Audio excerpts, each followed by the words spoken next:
Praise the Lord everyone. आत्मा की आवाज में आप सभी का पुनः मैं स्वागत करता हूं। आज हम भजन संहिता की पुस्तक उसके 92वें अध्याय की ओर अपने ध्यान को केंद्रित करेंगे। मेरे प्रियो, ये भजन विशेषकर धन्यवाद और विश्वास का भजन है, जहां पर ये बातों को दर्शाया गया है कि एक धर्मी निरंतर अपने जीवन में परमेश्वर की आशीषों के द्वारा फलते और फूलते रहते हैं। लेकिन उसके लिए मुझे और आपको क्या करना है? सबसे महत्वपूर्ण बात इस भजन में ये दर्शाया गया है कि धन्यवाद करना मेरे और आपके जीवन के लिए आवश्यक भी है और यह अच्छा भी है। भजनकार प्रारंभ में ही इन बातों को लिखता है कि यहोवा का धन्यवाद करना भला है, हे परम प्रधान तेरे नाम का भजन गाना। सो मेरे प्रियो, जो भजनकार है वो प्रभु के प्रति धन्यवादित है और अपने भजन के द्वारा, अपनी स्तुति के शब्दों के द्वारा विश्वास योग्यता के साथ प्रभु का धन्यवाद कर रहा। वो हर एक पल की बातों को दर्शा रहा। वो कहता, प्रातः काल को तेरी करुणा और प्रति रात तेरी सच्चाई का प्रचार करना 10 तार वाले बाजे और सारंगी पर। सो भजनकार परमेश्वर का धन्यवाद कर रहा है कि सुबह उसकी करुणा को वो व्यक्त कर रहा है, रात को उसकी विश्वास योग्यता के बारे में वो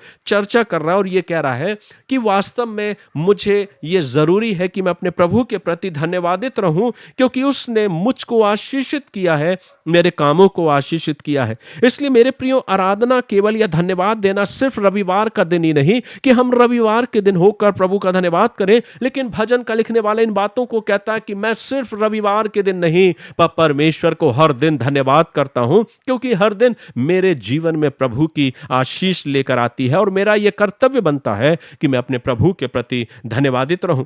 क्यों वो कहता है? क्योंकि आगे वो लिखता है, हे यहोवा तेरे काम क्या ही बड़े हैं, तेरी कल्पनाएं बहुत गंभीर है।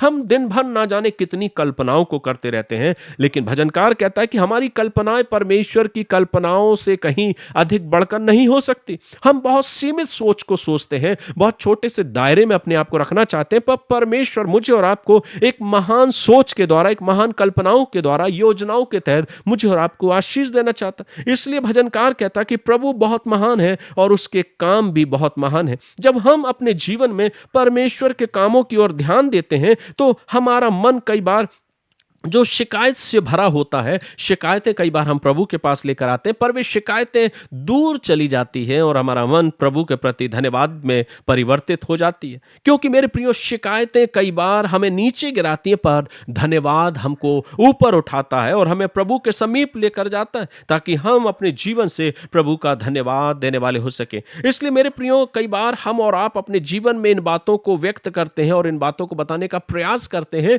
कि मेरे जीवन में प्रभु ने क्या कुछ नहीं किया।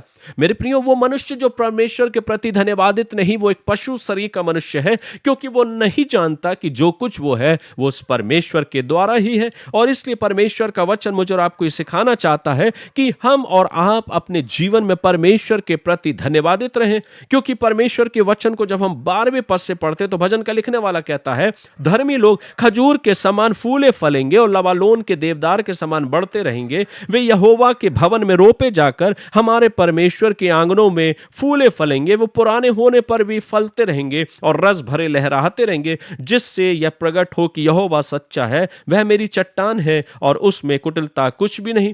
सो मेरे प्रियो, यहां पर एक बहुत सुंदर चित्र का वर्णन किया गया है, बहुत सुंदर रीति से व्याख्या की गई है कि धर्मी को एक खजूर के वृक्ष की नाई प्रकट किया गया है कि धर्मी खजूर के वृक्ष की नाई फलेगा और लबालोन के देवदार की तरह बढ़ेगा। खजूर जो कि ऊंचा एक वृक्ष होता है, फलदार वृक्ष होता है, देवदार जो मजबूत होता है और स्थिर वृक्ष होता है, और इसलिए एक धर्मी की तुलना एक खजूर और एक देवदार के वृक्ष के समान की गई है। मेरे प्रियो, जब हम और आप अपने जीवन में परमेश्वर में जड़ पकड़ते जाते हैं तो हम निरंतर बढ़ते जाते हैं और मजबूत होते हैं और फलवंत होते जाते हैं। इसलिए यहां तक लिखा है कि बुढ़ापे में भी वे फल लाएंगे, फलवंत होंगे और आशीषित होंगे। इसलिए मेरे प्रियो, परमेश्वर का वचन मुझे और आपको सिखाना चाहता है कि जब हम प्रभु के प्रति धन्यवादित होते हैं तो हम अपने जीवन में प्रभु की अद्भुत अद्भुत आशीषों को देखने पाते हैं। इसलिए आवश्यक है कि हम सिर्फ रविवार के दिन ही नहीं, कि हम बहुत उत्सुकता के साथ, बहुत आत्मा में भर के सिर्फ रविवार के दिन प्रभु की आराधना करते, उसकी स्तुति करें, लेकिन प्रभु चाहता है कि सिर्फ हम विश्वासी ही नहीं, पर विश्वासी होने के साथ साथ हम परमेश्वर के प्रति आज्ञाकारिता भी रहें और उसके साथ साथ धन्यवादित भी रहें। इसलिए धन्यवाद देना सिर्फ पर्टिकुलर एक दिन में नहीं, पर हर दिन, हर समय, हर क्षण प्रभु का धन्यवाद करना है।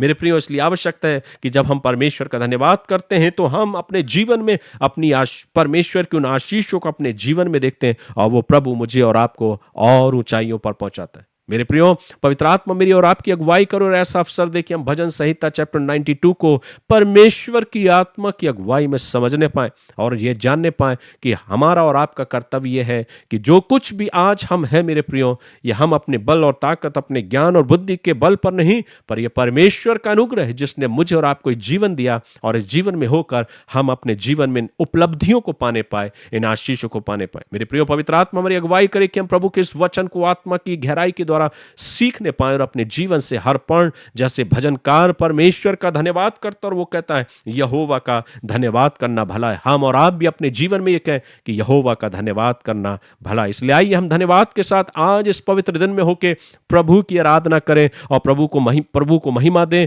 उसकी आराधना स्तुति करो और अपने जीवन से प्रभु को और ऊंचा उठाए। मेरे प्रियो, प्रभु आप सभी को आशीष दे। मेरी प्रार्थना कि प्रभु का अनुग्रह आपके जीवनों में बहुत अधिकाई से हो, आने वाला समय, आने वाला पल आपकी जिंदगियों को और रोशन करे और आप प्रभु की आशीषों को पाने पाए। आइए हम प्रार्थना करें। प्रेमी पिता, एक बार फिर से बड़ी नम्रता और दीनता के साथ हम तेरे करीब आते हैं। धन्यवाद देते हैं आज के इस वचन के लिए जो आपने हमारी जिंदगियों के लिए दिया, कि हम पिता परमेश्वर तेरे वचन में आगे बढ़ने पाए। होने दे पिता परमेश्वर, मैं नहीं, मेरे होठों के बोल और मेरे शब्द नहीं प्रभु, पर तेरे आत्मा की आवाज लोगों के दिलों को छूने पाए और वे अपने जीवन में आशीष को पाने पाए। इस आशा और विश्वास के साथ आज के इस पवित्र दिन में होकर हर एक को प्रभु आपके नाम से मैं आशीषित करता हूं। जो अधिकार आपने मुझे दिया प्रभु, आपके अधिकार के द्वारा पिता परमेश्वर हर एक को आपके नाम से मैं ब्लेस करता हूं, आशीषित करता हूं और आशीष की घोषणा करता हूं। पिता परमेश्वर, हर एक जन आशीषित हो और तेरे अनुग्रह में आगे बढ़ने पाए। इस आशा और विश्वास के साथ प्रभु अपने आप को, अपने जीवनों को, आज इस वचन को पिता परमेश्वर हर एक सुनने वालों को आपके सामर्थ्य हाथों में देते हुए प्रार्थना प्रभु यीशु ख्रीस्त के नाम से मांगते सुनिए